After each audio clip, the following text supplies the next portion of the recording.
ગોવિંદ બોલો હરિ ગોપાલ બોલો.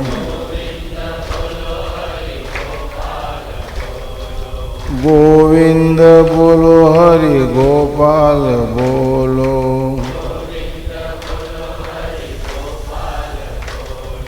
રાઘવ બોલો હરિ માધવ બોલો.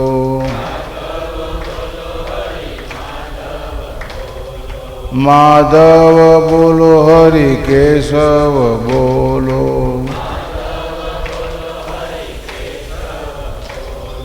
માધવ બોલો હરિ મુકુંદ બોલો.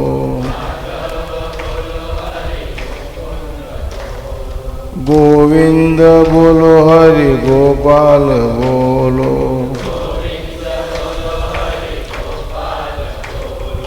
ગોવિંદ બોલો હરિ ગોપાલ બોલો. ગોવિંદ બોલો હરિ ગોપાલ બોલો.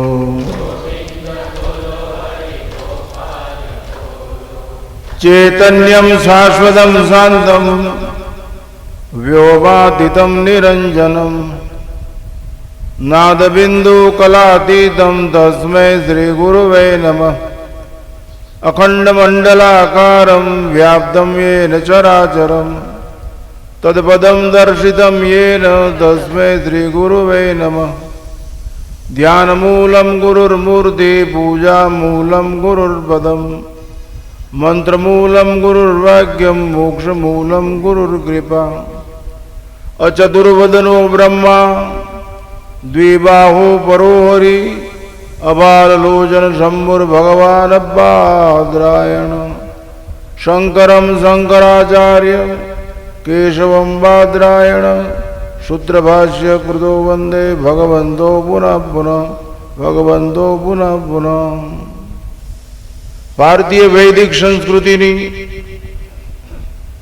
દિવ્ય પરંપરા આ ધરોહરનું મંગલ પર્વ વ્યાસ પૂર્ણિમા ગુરુ પૂર્ણિમા અષાઢ સુદ પૂનમ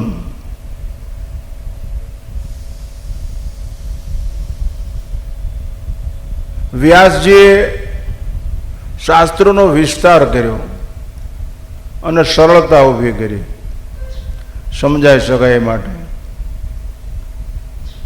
વેદોને પણ સરળતાથી સમજાવી શકેલું ઉપનિષદો ના કે તો કેટલા શાસ્ત્રો એવા છે દર્શન ને ન્યાયિક ને વૈશેષિક સૂત્ર આરણ્યક ને એ તો કોઈ માણસો વાંચી ન હોય સમજી શકે નહીં, ઘણા અપ્રાપ્ય છે.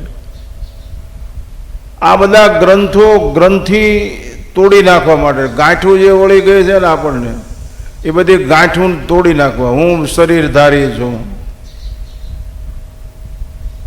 હું હતો જગત હાલે, મારા હિસાબે ગામનું બધું સારું છે, હું છું એટલે મારા ભાઈનું હાલે છે, હું છું એટલે મારા બહેનનું હાલે છે, હું છું એટલે મારું આ જે ગાંઠું વળી ગઈ છે. તું નહોતો ત્યારે જગત હાલતો તો વયો જાય પછી એ જગત હાલશે. આ ગ્રંથો મનુષ્યને સત્યની અનુભૂતિ કરવા તરફ લઈ જાય છે. આમાં પ્રકૃતિ સાથે સંબંધ બાંધવો પડે, સંસ્કૃતિનો અમલ કરવો પડે, સુસંસ્કૃત થવું પડે. એના માટે જીવનમાં અવકાશ ઊભો કરવો પડે. અવકાશ, મોકો, તક. અમે નાના હતા ને ત્યારે હડકાયા કૂતર્યા અને કૂતર્યા ડાઘ્યા બહુ ગામડામાં હેરાન કરે. ભાઈ નગરપાલિકાના માણસો 8-10 ફૂટ લાંબા ચીપિયા લઈને નીકળે હાણસી. એ હાણસી લઈને નીકળે ત્યારે જ બંધ હોય, પણ કૂતરાને ભાળે ને ત્યાં ખોલે એટલે એના ગળામાં પહેરાવી દેવાય. એને અવકાશ ઊભો કરવો પડે. એમને એમ બંધ હાણસી ન આવે. બરફની પાટિયું જે હારતા હોય ખટારામાં એની હાણસી જો જોઈ છે એ આમ અવકાશ ઊભો કરે પછી જ પાટ પકડાય. સીધી ફટકડે જ ન પાટ પકડાય. તમે આંગળી આમ પોળી કરો પછી જ બીડી પકડાય. માવામાં આમ કરો ત્યારે બી અવકાશ ઊભો કરવો પડે. આડશ ઊભી થાય તો દેખાતું બંધ થઈ જાય. કાંઈક ઓછ આવી જાય તો બધે ખાતું બંધ થઈ જાય, આડસ આવી જાય. અવકાશ, માણસે 24 કલાકમાં ગ્રસ્તીએ 1 કલાક અવકાશ ઊભો કરો, ઓછામાં ઓછો 1 કલાક તો અવકાશ ઊભો કરો કે ચોવટમાં જિંદગી ખાવામાં પીવામાં રખડવામાં આવો એ કરવામાં ચાલી ચુગલીમાં નિંદામાં એમાં સમય પસાર થઈ જાય. એ જિંદગી કરતા તો 1 કલાક અવકાશ ઊભો કરો. બીજાની ચોવટ કરવી હોય તો અડધી પોણી કલાક તમે ચોંટી જાઓ છો,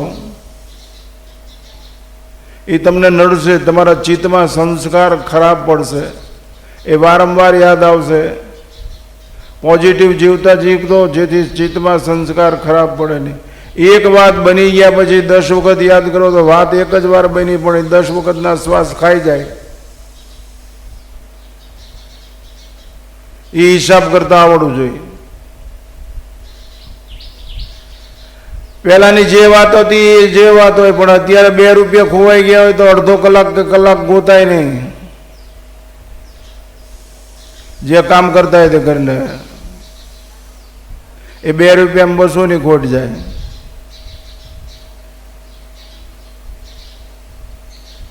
એટલે અવકાશ ઊભો કરતા શીખો. ભારતીય સંસ્કૃતિમાં મકાન બનાવે ને ત્યારે 12 આંખ પહેલું મૂકે ને જયેશભાઈ, એ 12 આંખ જે અવકાશ છે, પછી તો બધી કુર્તી ચણાઈ જવાનું છે. પછી આવું જવું ક્યાંથી? ઓરડામાંથી ઓસરીમાં, ઓસરીમાંથી ફળિયામાં, ફળિયા. આપણે જો આ અવકાશ ડેલો કેટલો મોટો, તમે એટલા બધા આવીએ ક્યાં? આ અવકાશ આટલો આપ્યો એટલે કરે આપણે માથું ભટકાય. 10 ફૂટનો સ્લેબ હોય અને 12 ફૂટનું લાકડું ઊભું કરવું હોય તો કેમ થાય? અવકાશ છે જ નહીં, ખાલી જગ્યા જ નથી.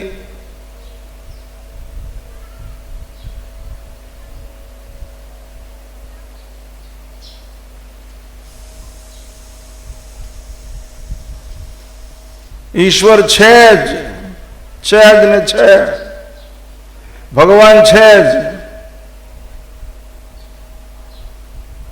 આ કુંભાર ઘડો ઘડે, માટલું ઘડે, ગોળો ઘડે તો ઘટાકાશ કે મઠાકાશ થાય. આ મિસ્ત્રી મકાન બનાવે તો મઠાકાશ થાય, હાંડો ઘડો બનાવે તો ઘટાકાશ. એ કોઈ આકાશ પકડીને અંદર પૂરતું નથી, એની મેળે આવી જાય સહજ.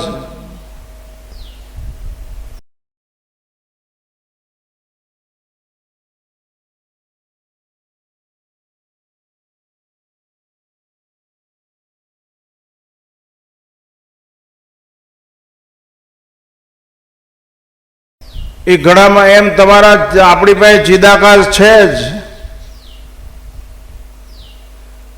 એ ગોડાઉન છે, એમાં જે નાખો એ એમને રહેશે. કરોડો જન્મ પછી એ કામ આવશે, હાલ્યું આવે તે. એટલે ખોટ ન જાય. આ નફાનો ધંધો છે. તુલસી નફા વિચારીએ ભલે બુરે છે ક્યાં કામ, ભૂતન से मिले हनुमान तो हनुमान से मिले राम. ચિત્તમાં જે વસ્તુ જેમ મૂકશો એમ જ કામ આવશે. રામ મૂક્યો છે તો અધૂરું રહી ગયો છે તો બીજા જન્મે રામ જ આવશે, રાવણ નહીં આવે. તમારું હિત જ થશે. એટલે અવકાશ ઊભો કરતા. તમારે બહાર ગામ જવું હોય તો અવકાશ ઊભો કરો છો.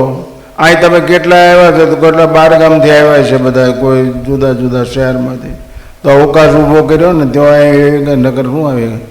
એમ રોજ 24 કલાકમાં 10 મિનિટે, 10-15 મિનિટે, અડધી કલાકે કે કલાકે એવો એક અવકાશ ઊભો કરો. ગમે એવું કામ હોય તો, હે ભગવાન હું તારો છું, તારી યાદ બની રહે એવી દયા કર, બીજું કંઈ જોતું જ નથી. મારી શક્તિ ક્ષીણ થાય નહીં, હું તારી પાસે કાંઈ ભીખ માગતો નથી. તું મારામાં બેઠો છો, હું તારામાં બેસી જાઉં, આ સિવાય કાંઈ જોતું જ નથી. નશાથી વાત કરો,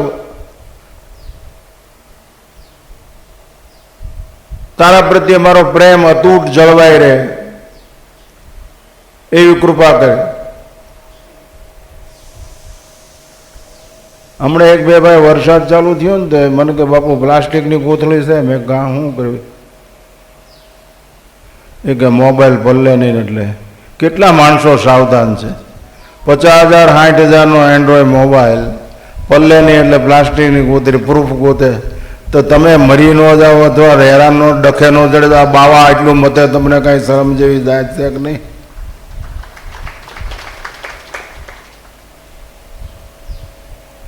અમે તો તમને ગેરંટી આપી છે નહીં, અમે નહીં, ગીતાજી ગેરંટી આપે છે. કૃષ્ણસ્તુ ભગવાન સ્વયં યા સ્વયં પદ્મનાભસ્ય મુખ પદ્માદ વિનિશ્રુતા ન તદ ભાષ્યતે આ સૂર્યોન શશાંકોન પાવક યદ ગત્વા ન નિવર્તન્તે તદ્ધામ પરમમ મમ.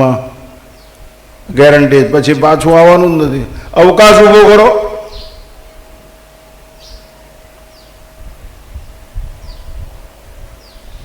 દરજીને કે આંખી શું કરજે, આંખી શું કરજે, આંખી શું કરજે, આંખી શું કરજે, શું કામ?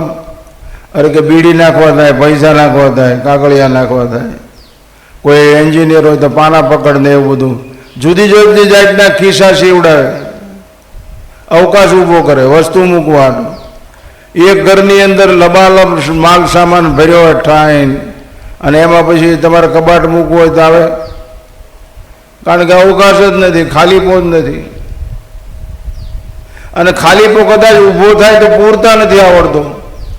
ગંજીપતો કાઢે, બીડી હળગાવે, નવરાશની પળમાં નખોદ વાળે,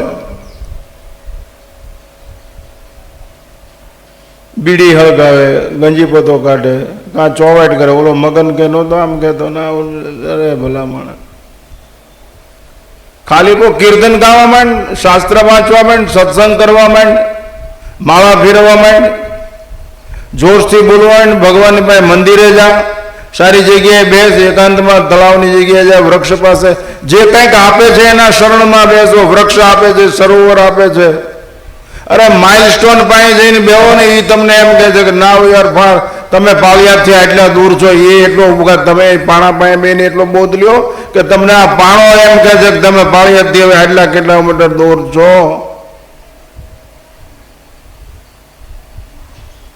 જે પરોપકાર કરે છે, જે પારમાર્થિક મનોવૃત્તિ વાળા છે, પરબજાય પાસે જઈને ઉપર કેટલાની તરસ છીપાવે છે. વૃક્ષ પાસે ઉપર કેટલાને છાંયો આપે, કેટલા પક્ષીઓનું ભરણ પોષણ કરે છે, કેટલાને રહેવાનું રહેઠાણ છે, કેટલી ઔષધિનું પરોપકાર. તમે કલ્પના તો કરો. તમે તમારી જાતને ગોઠવો. શું કામ છે? આ કે હોઈ જાય આળોટે પથારીમાં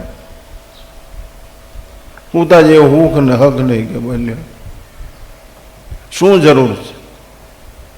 અમે બાપુ ઊંઘને કોઈ દિવસ પડખે અમારા બાપ થઈ જાય એમ ચડવા દેતા નથી. એટલા કરંટમાં જીવી. હું આજ 12 વાગે હું તો 3:20 જાગી ગયો, નાહી લીધું મેં. તમારી સામે એમને બકવાસ નથી કરતા. તમે કાંઈક પરિવર્તન લાવો. બધામાં પરિવર્તન જોઈએ છે. દરજીને યાદ આવીને તરત કે બેલ અઠવાડિયું તો પેન્ટ સીવ્યું નથી, તે મોચીને તરત કે ચંપલ નથી કર્યા. એટલે કોટા નો કાઢ્યા મતલબ પાસતરો મેં કાંઈ જામ્યું નહીં બનવું ખેડમાં, કાંઈ કોટા નો કાઢ્યા. જે મોલાયત બરોબર થાય નહીં. બધી જગ્યાએ અપેક્ષા છે. અવકાશ ઊભો કરીને ખેતી કરી, અવકાશ ઊભો કરીને બધી જગ્યાએ અપેક્ષા છે. ઈશ્વરે એટલું કીધું તું મારો છો, મારી પાસે આવતો રહે. ભગવાન પાસે જવામાં તમને શું વાંધો છે? જ્યાં જવાથી ખાવા પીવાનું બધું મફત મળશે, રહેવાની